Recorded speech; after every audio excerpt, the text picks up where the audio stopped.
From the world of AV programming and control with James King, I'm Steve Greenblatt, and this is Ask the Programmer. James, how are you today? It's the holiday time, so I hope that you're doing well. It's always good when we're get a chance to talk to you, especially around the holidays. It's always good, have discussion with good friends. Absolutely. I think that that's a good way of putting it. That's what we've really tried to do here. And, you and I have gotten a chance to get to know each other better, and we've gotten a chance to know a lot of people in the industry who identify with programming. And this is a good time of year to be thankful for them and to appreciate our listeners. So we're going to have a little bit of fun with today's episode.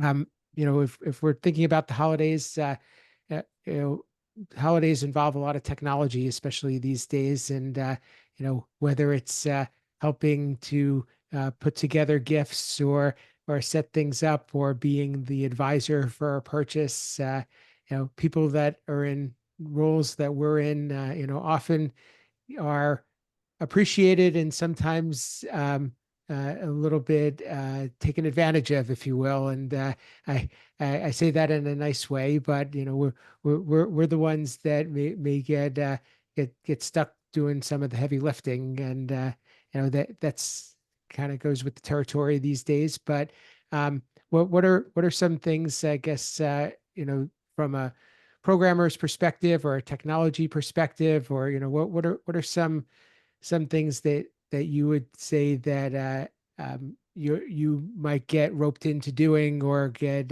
or have to help out with around the holidays?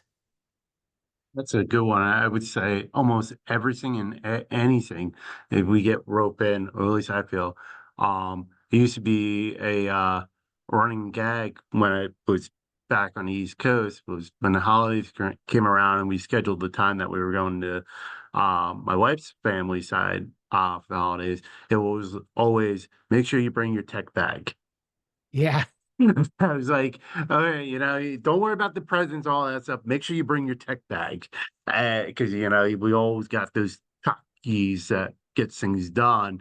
We, at least on my end, I've gone from, setting up when I was younger, the VCR, DVD player to, now setting up video calling for you want to be able to see family members open your gifts and stuff. So it's definitely a wide range of what we have done. Yeah, and I'm sure that that also includes putting up decorations and lights and doing those types of things. But there's always that person that gets that one gift, probably that you either have to help them set up, or maybe you really wish that they got a different gift because what they had to what you're trying to put together, it kind of may not be achieve the results that they're looking for. That's always an uncomfortable thing, that they got something that was maybe a little bit cheaper and lesser quality, and you don't want to be the one that has to break the news to them that it really isn't going to perform the way they hoped.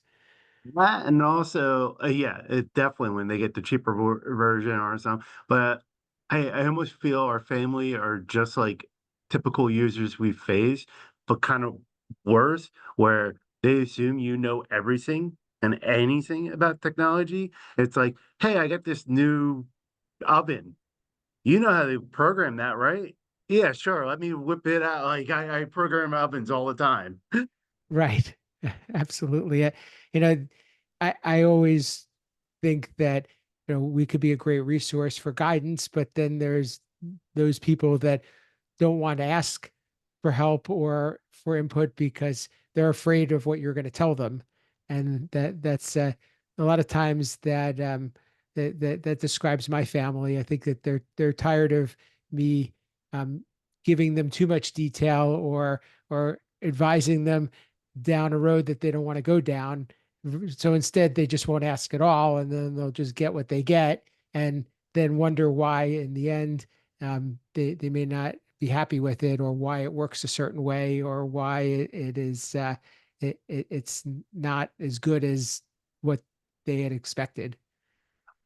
So I get the opposite. See, but I can see that, but I've also seen, at least like with my family, my direct family, is they don't want to be a bother.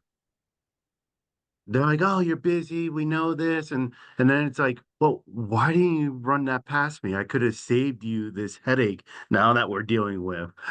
Well, I didn't want to bother you, Yeah, but now you are bothering me.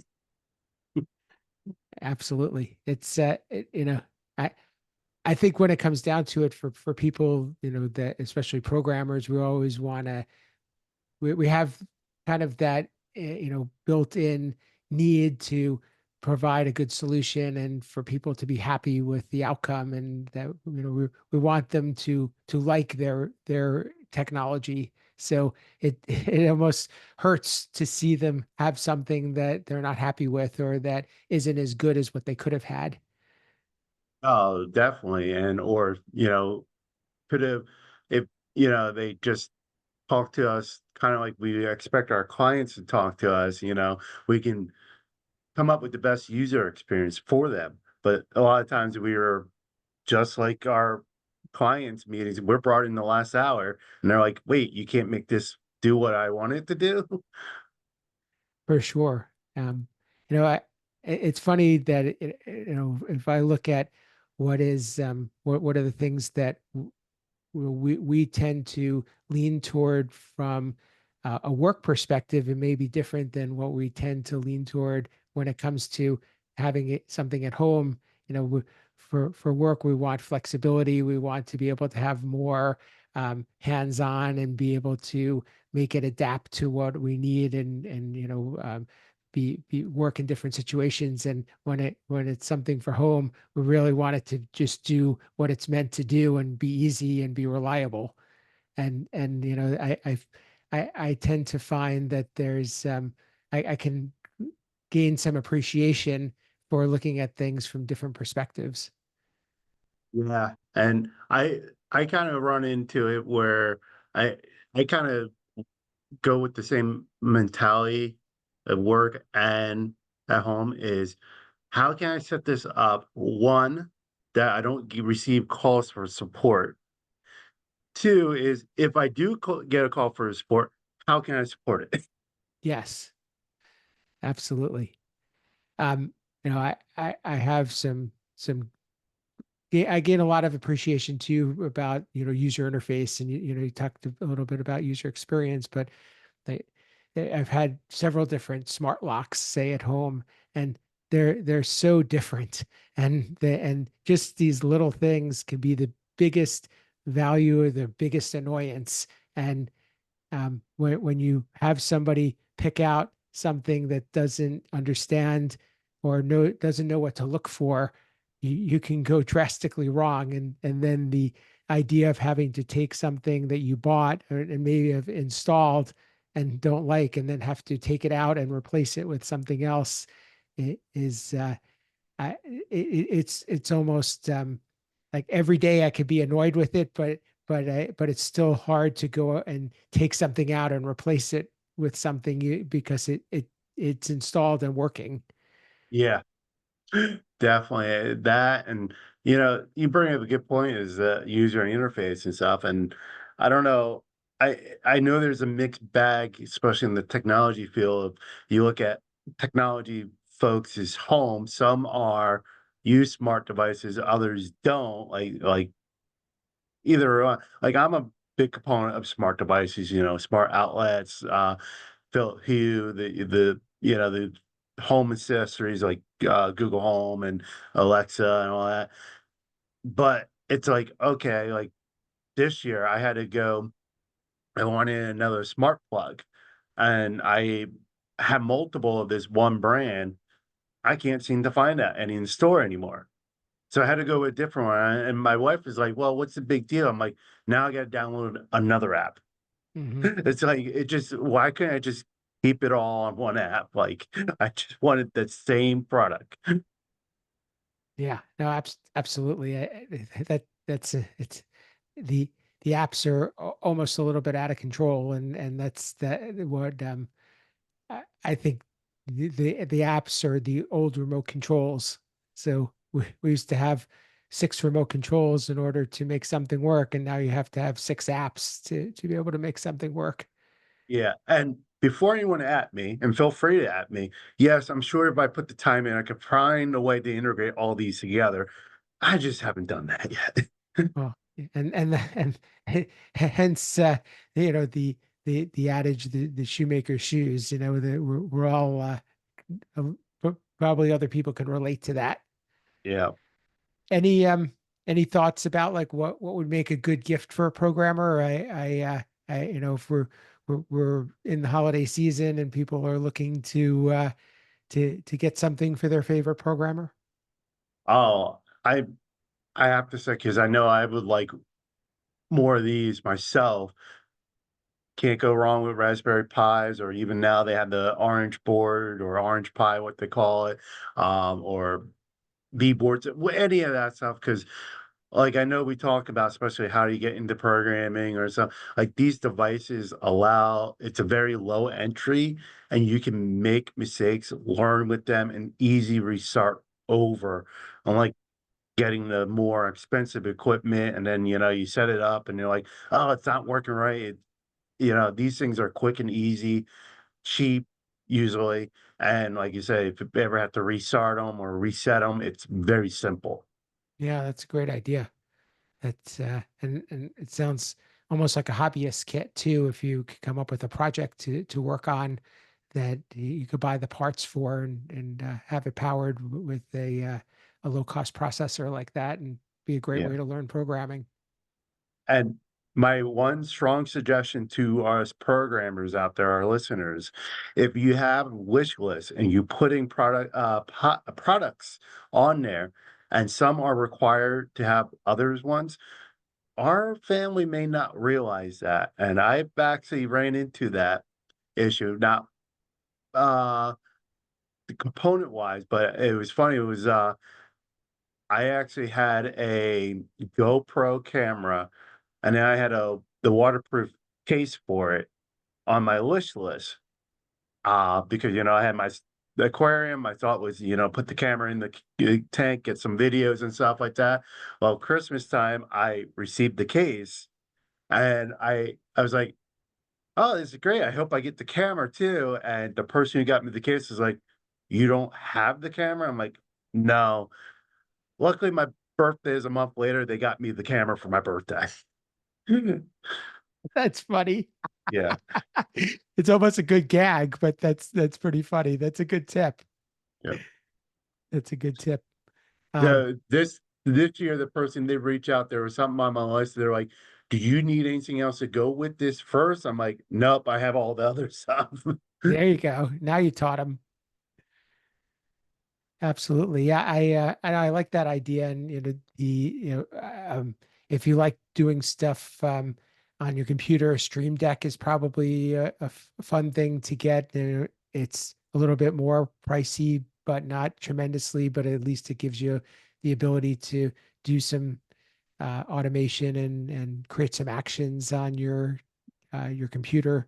Um, and as you said, the smart devices are always nice to be able to play around with and create some different scenes and yeah. It's to me that's a great basis for thinking about programming. You may not be writing code, but you are thinking about what tasks code could accomplish, and then It's definitely nice because, like, and one thing I have to say, at least with the products I've been using, is being able to save some of those settings.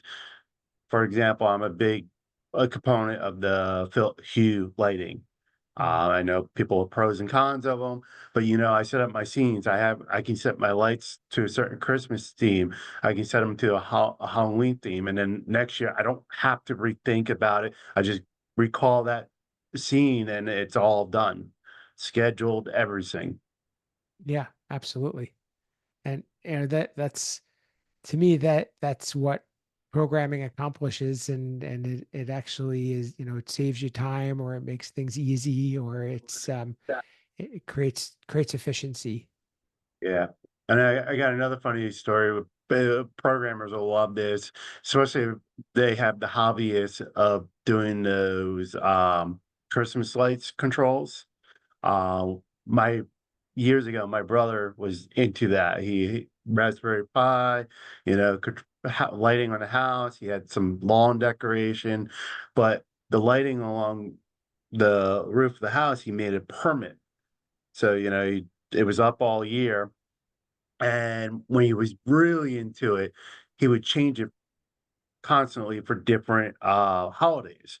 4th of July, Halloween, Easter, Valentine's, all that stuff, different colors, different scenes. And one of our neighbors pulled my mom aside and he goes, I can't believe your son gets up there every holiday and changes the lights. And she's like, nope, he just loads a new program. That's really funny. Yeah.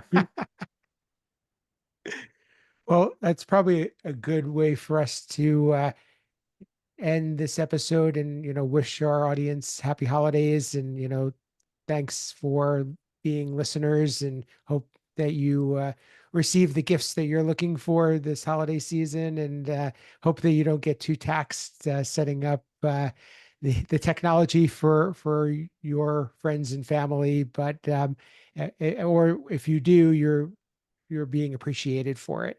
So, James, how can people get in touch with you if there's anything you wanted to share additionally, and also continue the conversation offline? Each year, I recall a comment I had a professor my first year of college in one of my computer classes said, told the class, each year I go back to that comment and I'm like, I should have taken that advice. He said, if anyone ever asks you what you do for a living, tell them you pump gas for a living.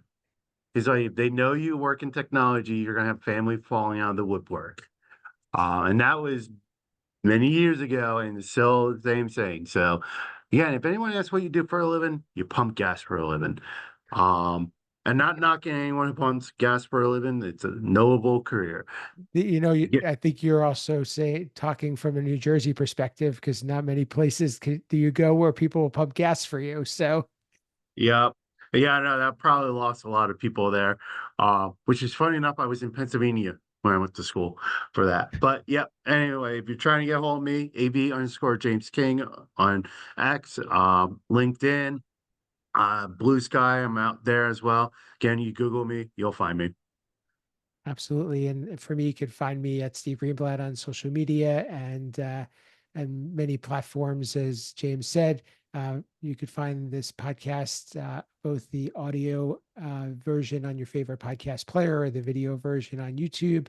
Um, my company, Control Concepts, is a supporter of the show. And what we do is we develop some of the building blocks that programmers can use to make their projects go more smoothly, whether it's integrating with products or doing some added functionality. And you can find those at controlconcepts.net. We really would like to hear from you and hope that you enjoyed this episode. It was a little bit lighthearted. Uh, Hop into our LinkedIn community called Ask the Programmer, and we could have some more conversation. And we'd like to interact with you and also invite some of your friends and share your favorite episodes and let us know what you got for the holidays. And let's have a little bit of fun with this. And this is our third holiday season together, and we've really enjoyed being part of your family from a content perspective. And we hope that you continue listening and watching and so forth. And until next time, this has been Ask the Programmer.